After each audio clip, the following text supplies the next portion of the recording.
សួស្ដីបាទតាយោពួកខ្មែរដែលពួកខ្ញុំកំពុងតែរៀបចំរុកនៅទីក្រោមឡាននេះគឺតាយោហ្គាបាទគឺយើងអូសពីធំទៅឆ្នាំងមុខយើងមានការរុំត្រឹមត្រូវដាក់ហ្គេនៅត្រឹមត្រូវពី3ជាន់នោះមិនងាយដាច់ទេបងប្អូនហើយតាយោនេះវាសុខចិត្ត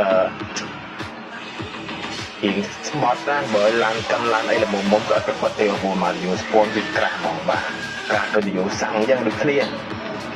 បាទបងប្អូនបើចង់សន្សំលុយបាទកុំភ្លេចយកឡានមកដំឡើងហ្គាសបាទបដូរពីសាំងយកមកប្រើហ្គាសមកគឺចំណេញលុយហើយបាទគឺលក្ខណៈថាគឺយើងសន្សំបាទ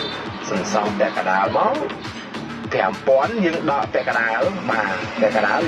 2500យើងគុណមើលទៅប្រហែលឆ្នាំយើងសល់ប៉ុណ្ណឹងបាទនេះគឺចំណេញលុយហើយការដើរហ្គាសបងប្អូនគឺវាអត់សូវគឺអត់មានហានិភ័យទេបងប្អូនបាទកុំខ្លាចមានអាការៈអីហានិភ័យការផ្ទុះឆេះគឺអត់មានទេបងប្អូនបាទខ្ញុំគិតថាសាំងហើយនឹងហ្គាសគឺសាំងហានិភ័យជាងបាទសាំងវាឆាបឆេះលឿនជាងហ្គាសបាទហើយសាំងឆាបលឿនជាងហ្គាសមិនបងប្អូនបាទគឺសាំងវាបាញ់ជាទឹកបាទហើយហ្គាសគឺជាចំហាយទេបាទហ្គាសគឺចំហាយវាខ្សោយជាងសាំងបាទ